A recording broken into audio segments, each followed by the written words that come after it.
Қайырлы күн, менің сүйікті көрермендерім. Сіздермен бірге мен Малика. Менің YouTube арнама қош келдіңіздер. Бүгін біз сіздермен осындай керемет жазғы десерт дайындайтын боламыз. Бұл десерттің жасалу жолы өте оңай, әрі көп затты талап етпейді. Шаймен ішкенге таптырмайтын десерт деп айтсам болады. Бұл әрі кішкентай балаларға және ересек адамдарға да ұнайтынына сенімдімін. Ендеше жасауға кірісейік. Ең алдымен су мен желатинді араластырып жарты сағатқа қойып қоятын боламыз. Достар, рецепті бастамас бұрын желатиннің халал екеніне көз жеткізіп алғанымыз дұрыс. Себебі желатинға шошқаның терісі немесе сүйегі қолдануы мүмкін. Мен сіздерге видеоның бетіне халал желатиндарды көрсетіп кететін боламын. Соларды қолданғандарыңыз жөн. Жарты сағаттан кейін біздің желатин осындай қалыпқа енетін болады. Осындай қалыпқа енген кезде оны қолдана беруге болады. Келесі құлпынай. Біз құлпынайды жақсылап тұрып жуып, шөбінен тазартып алдық. Сіздер құлпынайдың орнына кез келген жеміс-жидек қолдансаңыздар болады. Бірақ та бір ескеретін жайт, киви және де ананас қолданбауға кеңес беремін. Себебі киви мен ананастың кесірінен біздің десерт дұрыстап қатпай қалуы мүмкін.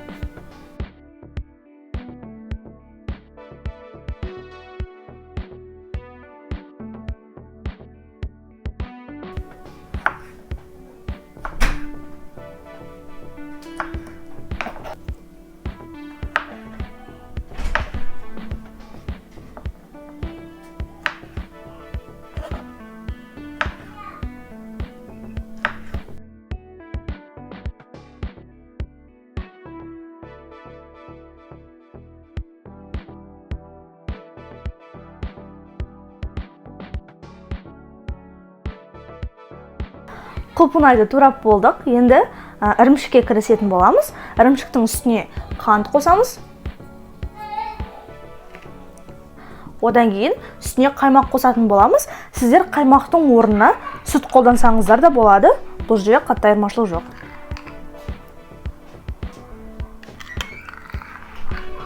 Және де осы жерде қалауларыңыз бойынша ванилин қолдансаңыздар болады. Енді осының барлығын жақсылап блендермен езіп алатын боламыз. Достар, менде осы жерде ірімшігім өте қатты қою болып кетті. Сол себепті мен кішкене сүт қолданамын. Егер де сіздердікі ірімшіктеріңіз сұйық болатын болса, сүт қолданып керек емес. Ары қарай езуді жалғастырамыз.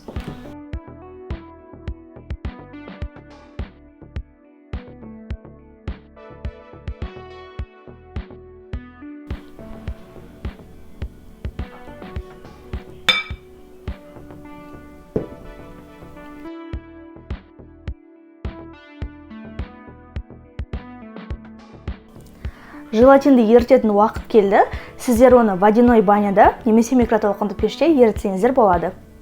Міне достар, осылай сұйық болғанша ерітіп алдық. Енді оны массамызға қосып, ары қарай блендермен езуді жалғастырамыз.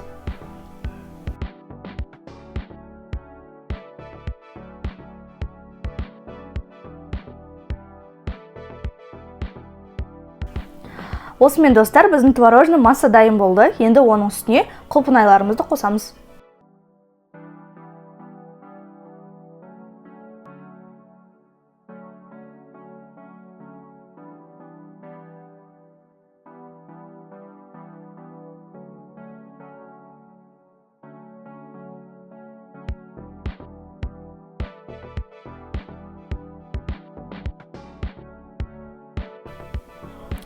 Енді дайын болған массаны ыдысымызға құямыз.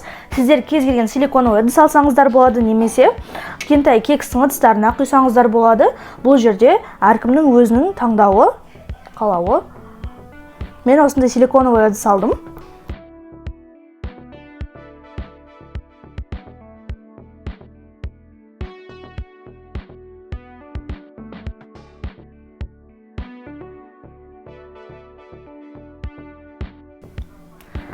Достар, осылай әдемілеп ыдысымызға жайғастырып қойдым. Енді тоңазытқышқа 2-3 сағатқа жіберсек жеткілікті. Мен кешке жақын істеп жатқандықтан түні бойы тоңазытқышта тұратын болады. Ертең көріскенше. Та-дам! Сонымен достар, біздің жазғы десертіміз дайын. Жазғы десерт деп аталуының себебі сіздер кез келген жеміс-жидекті қолдана аласыздар және әрқайсысының дәмі өте керемет, ерекше болып шығатын болады. жасап, өз отбасыларыңызды қуантыңыздар. Менімен бірге болғандарыңызға рахмет. Менің арнама тіркеліп, лайк басып, қоңырау шаны басып, мені қолдап кетіңіздер. Ендеше ас дәмді болсын. Сау болыңыздар.